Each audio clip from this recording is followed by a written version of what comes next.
Sabe quando você assiste um filme e no final você não esperava que o final daquele filme seria surpreendente, só que pro mau sentido? Essa é a história de hoje, é uma história com um final muito trágico. Por isso que o rei sábio Salomão disse o seguinte: melhor é o fim do que o começo das coisas.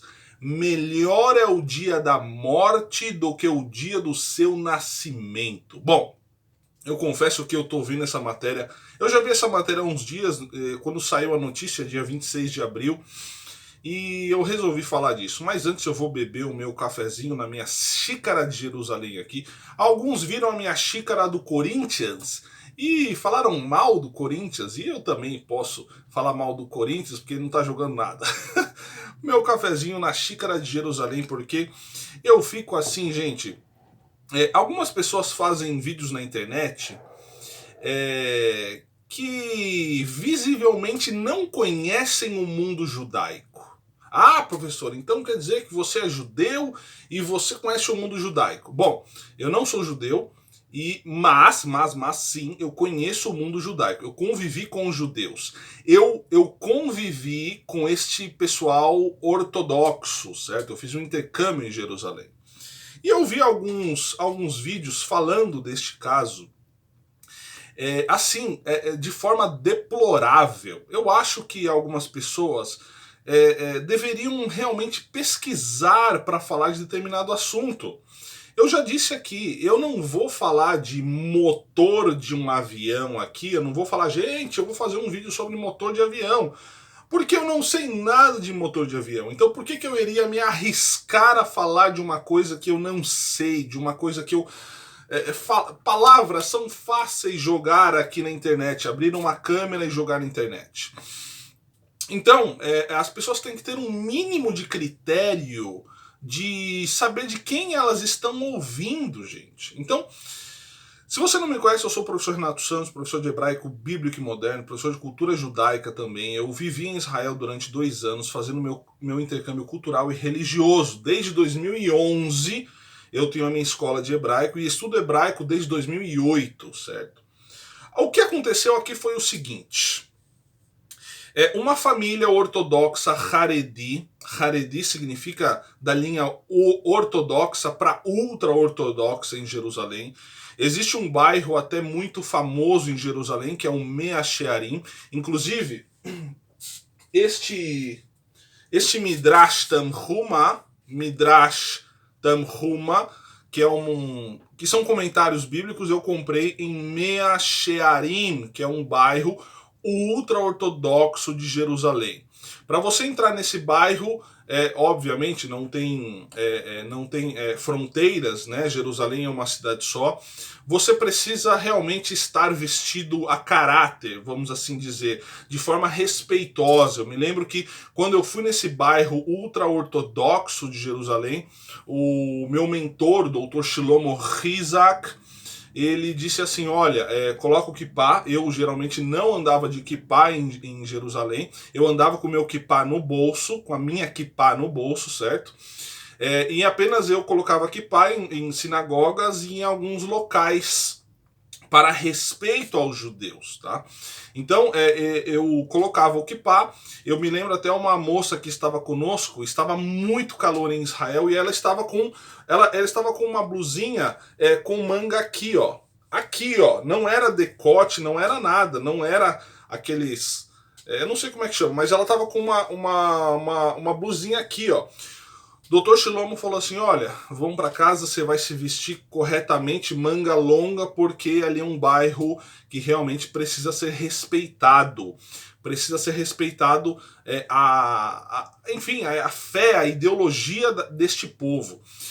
E num desses bairros ultra-ortodoxos, viveu uma família por muitos anos. E essa família era de um rabino, atenção, um rabino, o que a matéria aqui está falando, que realmente acabou sendo descoberto que ele não era nem judeu. Então, o que aconteceu? Esse rabino fazia bar mitzvah, que no caso é quando o menino atinge a sua maioridade religiosa, é uma cerimônia de passagem, certo? Para o menino de 13 anos, e bat mitzvah para a menina de 12 anos. Ele fazia brit milá, que é a circuncisão, ele fazia casamentos, tá?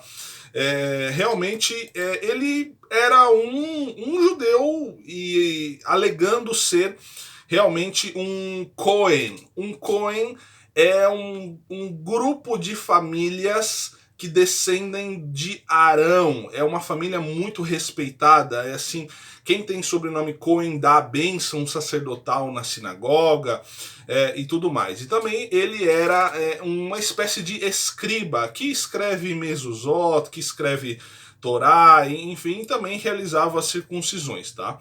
E a esposa desse cidadão alegava que também era judia. Eles se tornaram parte de uma comunidade ortodoxa em um bairro de Jerusalém, certo? A família acabou recebendo apoio monetário depois que a mãe deste suposto rabino adoeceu, certo? Só que após o enterro da mãe desse suposto rabino, foram feitas investigações sobre a origem dessa família e foi descoberto que o nome da família tinha sido deturpado.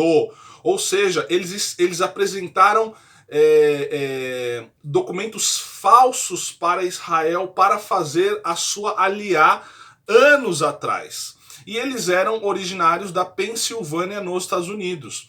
Nos Estados Unidos há muitos judeus, há muitos descendentes de judeus que realmente têm direito a fazer aliá, certo?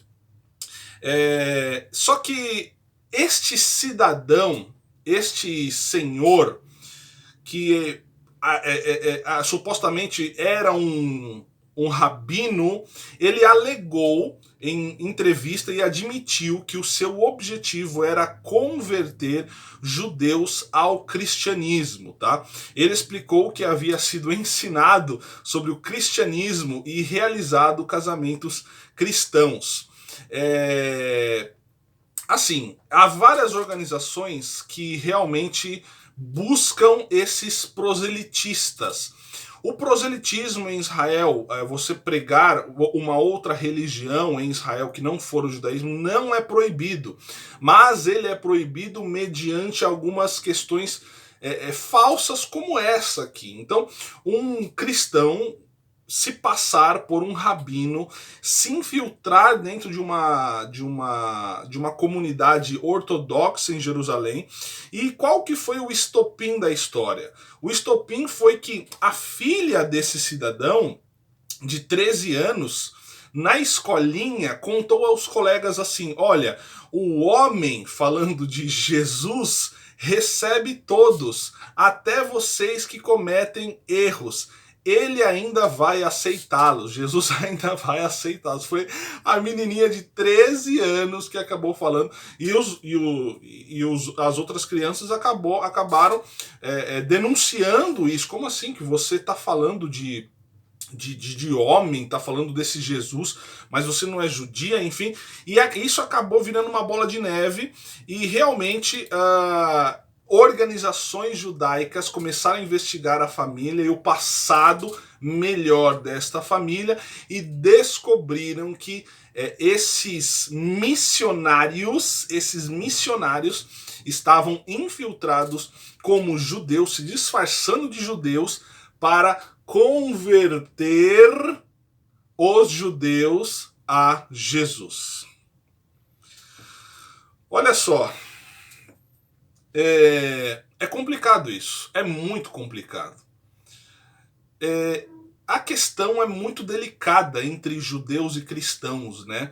Os cristãos dizem assim: os judeus estão no engano porque rejeitaram Jesus, porque rejeitaram o Messias.